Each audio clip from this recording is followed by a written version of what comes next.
بسم اللہ الرحمن الرحیم۔ السلام علیکم محترم ناظرین کرام۔ ایم اے اردو سال دوم پنجاب یونیورسٹی کے 8ویں پیپر معاصر اردو ادب جو کہ اختیاری پیپر ہوتا ہے، اس پیپر کے اہم ترین سوالات کے ساتھ آپ سب کی خدمت میں پروفیسر ڈاکٹر طاہر عباس خیر مقدم کرتا ہے۔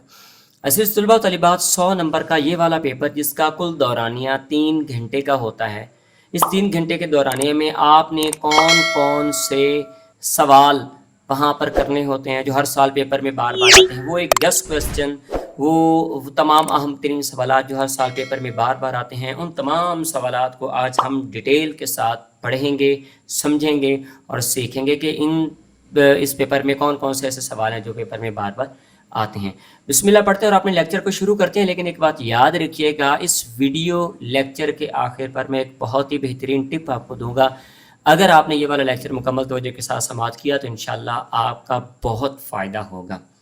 جی، تو سب سے پہلے اس کا نوٹ پڑھ لیجئے، کوئی سے 4 سوال حل کریں، تمام سوالوں کے نمبر برابر ہیں۔ پہلا سوال، اس میں 2 پورشنز ہوں گے اور یہ پہلا سوال جو ہوگا آپ کا شاعری کی صورت میں آپ کو تشریح کرنا کے حوالہ سے بتایا جائے گا کہ آپ نے اس کی تشریح کرنی ہے۔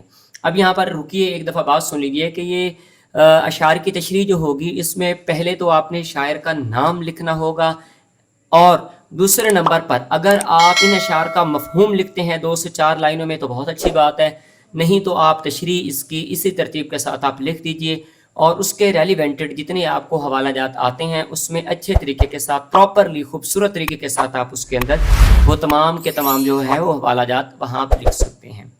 پہلا سوال، کل چاند آسمان پہ تمہارے بغیر تھا، سورج نہیں تھا اور ستارے اداس تھے، دریا ملول اور کنارے اداس تھے، چڑیاں ہر ایک پیڑ سے ناراض ہو گئیں، دیوار پر اتر کے وہیں تھک کے سو گئیں، بادل انہیں پکارنے آئے تو چپ رہیں، بارش کہیں اتارنے آئے تو خوش رہیں، کھلتے کہاں سے پھول۔ یہ لفظ اس طرح سے بھی پڑھا جا سکتا ہے، لیکن کوشش کیجئے کہ کھلتے کہاں سے پھول، ذرا بھی ہوا نہ تھی، خوابوں کے واسطے یہ مناسب ہوا نہ تھی۔ یہ آپ کو میں نے ایک شعر پڑھ کے سنایا ہے، اسی ترتیب سے یہ دوسرا شعر ہوگا۔ یہ نظم ہے، اس نظم کا عنوان کیا ہے، پھر اس کا آپ نے مفہوم بیان کرنا اور پھر آپ نے اس کی تشریح کرنی ہے۔ یاد رکھیے گا کہ کوئی بھی نظم ہو تو اس نظم کا ایک عنوان ہوتا ہے، اس نظم کا ایک ہی موضوع ہوتا ہے، اس نظم کی ایک ہی نیچ اور ایک ہی ٹاپک ہوتا ہے۔ ٹھیک ہو گیا؟ اس کو اس ترتیب کے ساتھ آپ نے لکھنا ہے۔ سوال نمبر 2، کئی چاند تھے سر آسماں، کشمیر سے متعلق لکھے گئے اردو ناولوں میں ممتاز ترین حیثیت کا حامل ہے، مدلل مضمون لکھیے۔ سوال نمبر 3، نیّر مسعود کی افسانہ نگاری کی نمایاں جہات مثالیں دے کر تجرباتی انداز سے واضح کیجیے۔ سوال نمبر 4، اسد محمد خان کے افسانوں کے نسوانی کرداروں کے حوالہ سے تعارفی مضمون لکھیے۔ اس کے بعد سوال نمبر 5، خالدہ حسین کے افسانوں کی اہم ترین جہت نفسیاتی حقائق ہیں، مربوط تائید یا تردید جائزہ کے ساتھ آپ نے پیش کرنی ہے۔ اس کے بعد آپ حصہ دوم کی طرف آ جائیں تو حصہ دوم میں ذیشان ساحل کی شاعری کے موضوعاتی تنوع کا تنقیدی جائزہ پیش کیجیے۔ ظفر اقبال کی شاعر گوئی یا غزل گوئی میں واقعیت پسندی کا جو عنصر ہے وہ بہت اہم ہے، اس کے بارے میں آپ کیا جانتے ہیں۔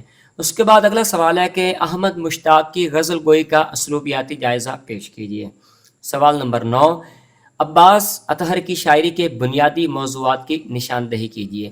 میں نے پوری ڈیٹیل کے ساتھ پورے کا پورا پیپر جو ہے وہ آپ کے سماعتوں کے گوش گزار کر دیا ہے۔ اس پورے پیپر کو بہترین انداز کے ساتھ تیار کیجیے، انشاءاللہ اللہ کریم آپ کے معاملات زندگی میں آسانیاں پیدا کریے گا۔ اب یہاں پر رکیے اور ایک بات سن لیجیے، اگر آپ کو یہ والا پیپر چاہیے تو اس کے PDF فائل میں نوٹس ہمارے پاس موجود ہیں، فی مضمون 1000 روپے کا، اور مکمل سیٹ جو ہوتا ہے پارٹ 2 کا، جس میں آپ کے 3 سبجیکٹ جو ہیں وہ کمپلسری ہوتے ہیں، 2 سبجیکٹ آپ کے جو ہیں وہ الیکٹیو ہوتے ہیں، وہ 5 مضامین کا ایک پورا سیٹ ہوتا ہے۔ اس کے پورے سیٹ کی جو فکس اور فائنل قیمت ہے وہ 5000 روپے ہے۔ اگر آپ یہ پورا سیٹ لینا چاہتے ہیں تو اس کی 5000 روپے قیمت ہے، اور اگر آپ اس کا ایک مضمون لینا چاہیں تو اس کی 1000 روپے قیمت ہے۔ پریشان ہونے کی کوئی ضرورت نہیں، ہمارا واٹس ایپ نمبر پر آپ رابطہ کر کے آپ ڈائریکٹلی جو ہے وہ یہ نوٹس لے سکتے ہیں۔ اللہ کریم آپ کے معاملات زندگی میں آسانیاں پیدا کرے۔ خوش رہیے، آباد رہیے، انشاءاللہ دوبارہ آپ سے ملاقات ہوگی، دوبارہ آپ سے رابطہ ہوگا۔ لیکن یہاں تک اگر آپ نے ہمارا لیکچر دیکھا ہے اور سنا ہے تو یقین جانیے آپ بہت خوش قسمت انسان ہیں۔ اسی خوش قسمتی کا ثبوت دینے کے لیے آپ ہمارے چینل پر ایک خوبصورت کمنٹ بھی کر دیجئے، اور جاتے جاتے ہمارے چینل کو سبسکرائب کر کے لائک تو بنتا ہے نا، آخر لائک بھی ضرور کر دیجئے۔ مسکراتے رہیے ایسے۔ اللہ حافظ۔